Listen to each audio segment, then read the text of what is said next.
జగన్మోహన్ రెడ్డి గారు పెట్టిన సంక్షేమ పథకాలు ఒక్కటి కూడా తప్పకుండా చెప్పిన మాటల ప్రకారం అన్నీ చేశారు కాబట్టి మళ్ళీ జగన్మోహన్ రెడ్డి గారికి ఓటేసి గెలిపించుకున్నారు. ఏమేమి చేశారు? నవరత్నాల్లో చెప్పిన ప్రతి ఒక్కటి చేశారు, చెప్పని కూడా చాలా చేశారు. మరి ఈ రోజు మేనిఫెస్టో రిలీజ్ అయింది కదా, ఎలా ఉంది చూసారా? చాలా బాగుంది, చూసాం. ఏ ప్రభుత్వం అలా మేనిఫెస్టో చేశారు? ఇంతవరకు ఇవ్వలేదు ఏ ప్రభుత్వం కూడా, ఇప్పుడు ఇస్తుంది ఈ ప్రభుత్వం. చంద్రబాబు, నరేంద్ర మోడీ, పవన్ కళ్యాణ్ ముగ్గురు కలిసి వస్తారు కదా, మరి వస్తే ఏం చేస్తారు? మేనిఫెస్టోలు ఏముంది వాళ్ళ దగ్గర? ఏం చెప్తున్నారు? ఈయన చేసినవి చేస్తాను అంటున్నాడు, కానీ ఆయన అంటూ ఆయనకంటూ ఒక ప్రత్యేకమైన ఎజెండా ఏం లేదు కదా. ఈయన అంతకుముందు ఏం చేశాడు? 14 సంవత్సరాలు చేయను ఆయన, ఇప్పుడు చేస్తారంటే ఎట్లా నమ్ముతాం? నమ్మం కదా.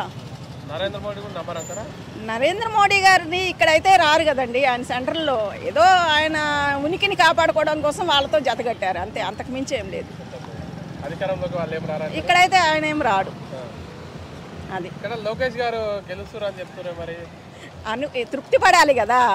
ఇప్పుడు ఆశ లేనిదే ఎవరు కూడా జీవించలేరు, మనిషికి ఆశ అనేది ఉంటుంది. అది ఆ రకంగానే ఆయన ఆశ పడుతున్నాడు, నేను గెలుస్తాను, నేనేదో ఇక్కడ ఏదో చేస్తాను అని. ఆయన ఏమి చేయడానికి 20,000 పట్టాలంటే జగన్మోహన్ రెడ్డి గారు ఇచ్చిన ఇళ్ళ కంటేనా? ఆయన ఇచ్చారు, ఇల్లు ఇచ్చారు పేదలకి, అవి ఇవ్వకుండానేమో కోర్టులో వేశారు వెళ్ళి. మరి వాళ్ళు అది గుర్తుండదా జనాలకి? ఆయన ఇచ్చే 20,000 పట్టాలు కాదు, ఎన్ని వేల ఇల్లుల్ని అక్కడ రాకుండా చేశాడు. మరి అది జనాలకు తెలియదా? చెప్తే ఏముంది, చెప్పడం కాదు, చేసి చూపించాలి. చేసి చూపిస్తారు, ఖచ్చితంగా చేసి చూపిస్తారు జగన్మోహన్ రెడ్డి గారు. మేమైతే 175కి 175 అనుకుంటున్నాము, దేవుడి దయ. చంద్రబాబు, పవన్ కళ్యాణ్ గెలిచే అవకాశాలు ఉన్నాయా? అయితే అస్సలు లేవు, అవకాశాలు అయితే అస్సలు లేవు, అస్సలు గెలిచే అవకాశం లేదు. ఎందుకంటే ప్రతి ఒక్క చిన్న పిల్లల నుంచి పెద్దవాళ్ళ వరకు రాజకీయం అనేది అసలు అందరికీ తెలుస్తుంది. ఏం చేస్తున్నాడు? చిన్న పిల్లలు మాట్లాడుతున్నారు. పవన్ కళ్యాణ్ ఇలా చెప్పాడు, మాకు 125 సీట్లు రూపాయి పావాలని చెప్తున్నాడు, 125 సీట్లు క్లియర్ అవుతుందని చిన్న పిల్లోడు చెప్తున్నాడు. ఇంకే రకంగా వాళ్ళు దాపరికం చేస్తారు చెప్పండి? జనాలను ఏ రకంగా మోసం చేస్తారు? మోసం చేయడానికి అవకాశం లేదు కదా. జగన్మోహన్ రెడ్డి గారు గ్యారెంటీ. లోకేష్ గెలవడు, లోకల్ కాదు కదా, వాళ్ళ అమ్మ ముఖ్యమంత్రి ఎమ్మెల్యే గెలిచింది, వాళ్ళ మామ గెలిచాడు, వాళ్ళ సమాజం ఎక్కువ, వాళ్ళు పోగొట్టుకోలేరు, వాళ్ళు గెలుస్తూ కూర్చున్నారు అంతే. దాని గురించి సంక్షేమ పథకాలు మన జగన్ అన్న చక్క పథకాలు చేస్తాడు, లేబర్ని శుభ్రంగా చూస్తున్నాడు, వాళ్ళే అతను ఓటింగ్ ఏం అవసరం, ఊళ్ళో వేయాల్సిన ఇబ్బంది లేదు. 10 ఏళ్ళతో వెళ్తున్నాడు, 10 ఏళ్ళతో కలిసింది లోకాన్ని. 5 నుంచి 10 గెలిచింది. జనం ఉండరు, పథకాలు తీసిన వాళ్ళు ఉన్నారు. రాజధాని దేవుళ్ళకి పని, ఉండాలకు పని, లేని వాళ్ళకేం పని? రాజధాని ఎవరికి కావాలి? 3 సార్లు డెవలప్ అయితేనే బాగుంటుంది. ఒకసారి అయితే అందరూ ఎలా ఉంటారుగా, అన్ని సార్లు డెవలప్ అయితే అందరూ బాగుపడతారు. అది నా లెక్క అవుతాయి.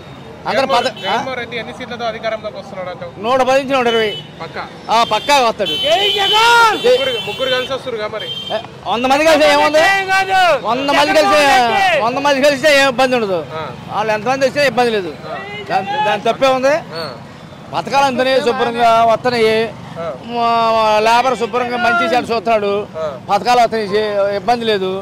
వాళ్ళకి అది కావాలి, రాజధాని తెలుగు పని, ఉండాలకు పని, నేను వాళ్ళకి ఏం పని? 3 సార్లు డెవలప్ అయితే అందరూ బాగుంటారు.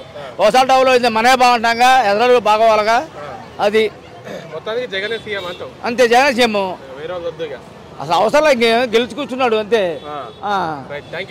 ఓకే, అప్పటిని కానీ కాంగ్రెస్ రాజశేఖర బ్యాచ్ నా ఓపిక లేక నేను పోలా, లేకపోతే హనుమంతరావు గారు మేము కనకటి రోజులు తిరిగిన వాళ్ళని ఒక 40 సంవత్సరాలు. ఎవరికి వేస్తాం మేము? ఫ్యాన్. మరి కాంగ్రెస్ అంటే షర్మిల ఉంది కదా, 10 ఏళ్ళు కూడా రావు. ఎందుకు? ఏదో వాళ్ళ కోసం తప్ప ఆమె ఎందుకు వచ్చినట్టు రాకూడదు. అంత పెద్ద కుటుంబంలో మరి ఎందుకు వచ్చిందో చెని బట్టి వచ్చింది. జగన్ మళ్ళీ సీఎం అవుతాడంటారా? నాకు అవుతాడని ఉంది గ్యారెంటీగా. ఇక్కడ మంగళగిరిలో లోకేష్ పై పోటీ చేస్తుంది కదా లావణ్య, గెలుస్తుందా? గెలుస్తానికి మేమంతా కృషి చేస్తుంది. ఓడిపోతే మేము ఎందుకు కృషి చేస్తాం? గెలిచిద్దాని లోకేష్ డబ్బులు 100 కోట్లు ఖర్చు పెడతారు. పెట్టినే ఇల్లు పెడతారు, ఏముంది ఇప్పుడు వాళ్ళు పెడితే ఇల్లు పెడతారు, చెప్పరు ఎవడి కాడు. వాళ్ళంటే చెప్తున్నారు అమెరికా నుంచి డబ్బు వచ్చిందని. మా వాళ్ళు ఏమన్నా డబ్బు చూద్దాంలే పెడదాంలే ఆలోచిస్తున్నారు. అమెరికా డబ్బు వాళ్ళకు ఉంది, డబ్బు తీసుకున్నాడల్లా వేస్తాడని ఏముంది. 10,000 అంట, 10,000 20,000 జనం బీసీ ఎస్సీ ఎస్టీ వాళ్ళు ఎవరికి వేస్తే ఇప్పుడు మేము ఉంటాము. మేము ఎంతమంది ఉంటాం మొత్తం ఈ కాన్స్టిట్యున్సీలో ఒక 30,000 ఉంటాం. ఆ 30,000లో ఒక 5,000 అటు పోతాయి, లేకపోతే 10,000 పోతాయి, 20,000 ఇటే పడతాయి. అదే ఇక చౌదరీస్ ఉన్నారు, మొత్తం ఓట్లు అట్టే. అట్లాగే వీళ్ళు ఉన్నారు నాయుడు వింగ్స్, చెరుసాగం అంటున్నారు. మరి లావణ్య గారు గెలిస్తే ఎన్ని ఓట్లతో ఎంత మెజారిటీతో గెలవచ్చు? ఒక 3,000 లోపు అనుకుంటున్నాను. జగన్మోహన్ రెడ్డి గారు ఎన్ని సీట్లు గెలవచ్చు? 100 పైన. 100 పైన. సీఎం అయితే అతనే. 125 దాకా 100 నేను అనుకుంటా ఆయనే అవుతాడు. ఇంకా వేరే నువ్వు నేను ఎట్ట అవుతాం ఆయన కాకపోతే. ఆయన రైతులకు న్యాయం చేశాడు, పేద ప్రజలకు న్యాయం చేస్తున్నాడు అండి. కరోనాలో పాపం వీళ్ళందరూ పారిపోయినా కానీ ఆయన మగవాళ్ళలాగా నుంచుని అండి ఆ రోజు 2 సంవత్సరాలు వెనకపోయినా మరి ఆ 2 సంవత్సరాలు కాపాడుకుంటూ వచ్చాడు కరోనాలో. మరి అట్లాగా అప్పుడు చంద్రబాబు గారు కానీ అండి పవన్ కళ్యాణ్ గారు కానీ ఎక్కడికి వెళ్ళారో తెలియదు అండి. ఇవాళ ఎలక్షన్ కోసం బయటకు వచ్చారు తప్ప మరి ఆ రోజు వచ్చి ఇదిగో మేము ఉన్నాము అని ఆ ప్రజలకి అండి ఆ భరోసా ఇవ్వాల. ఆ రోజు మరి జగన్మోహన్ రెడ్డి గారు అండి కష్టమైన నష్టమైన అండి ఆ రోజు ముందు ప్రజలను కాపాడాడు అండి. మరి ఆ రోజు చేశారు కాబట్టి ఇవన్నీ అండి ఆ పిల్లల చదువులు కానీ బళ్ళ మా ఊళ్ళో స్కూల్ ఎట్లా చేశారు, బ్రహ్మాండంగా చేశారు. కుంచిరిపల్లిలో పెద్ద హాస్పిటల్ కట్టారు, చాలా బాగుంది. ఇవాళ అయితే ఇప్పుడు ఆర్ఎంపీ డాక్టర్ దగ్గరికి వెళ్తే 1000 రూపాయలు తీసుకుంటాడు ఏదైనా గ్లూకోజ్ బాటిల్ ఎక్కించాలంటే. ఇలాంటి మంచి పథకాలు చేసిన నాయకుడిని ఎవరు బాగుంటుకుంటున్నానా అండి. వాళ్ళ మేనిఫెస్టోలు కూడా చక్కగా ఇచ్చాడు అండి. మినిమం నేను చేయగలిగింది ఇదే అండి, నేను చేయలేని అని నేను పెన్షన్ 10,000 ఇస్తాను, ఈ వాలంటీర్లకి 20,000 ఇస్తాను అని ఆయన ఏం చెప్పరా.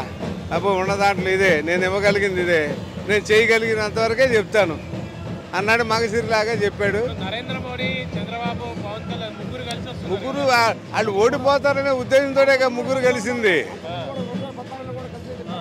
ఇప్పుడు 2014లో కలిశారు. ఇప్పుడు ఆ రోజు పరిస్థితులు వేరు. ఆ రోజు అనుభవం నాయకుడు అని చంద్రబాబుకి ఆ రోజు వేశారు అండి. ఆయన అది చేస్తాడు ఇది చేస్తాడని ఆయన ఏమీ చేయలేరు 2014లో. 2019 వచ్చిన తర్వాత జగన్మోహన్ రెడ్డి గారు గెలిపించారు. ఆయన మేనిఫెస్టోలో పెట్టినటువంటి అండి ఏ అయితే హామీలు ఉన్నాయో దరిదాపుగా 90% ఆయన అన్నింటినీ పోయినాయి. 90% 99% చేసి చూపించాడు ఆయన. దాదాపు నాకు తెలిసి అయితే 110 నుంచి 120 సీట్లు వస్తాయమ్మా. మంగళగిరిలో కూడా తప్పకుండా మా లావణ్య గారు గెలుస్తారు అండి. కుప్పంలో అండి చంద్రబాబు గారు ఓడిపోతాడు ఖచ్చితంగా.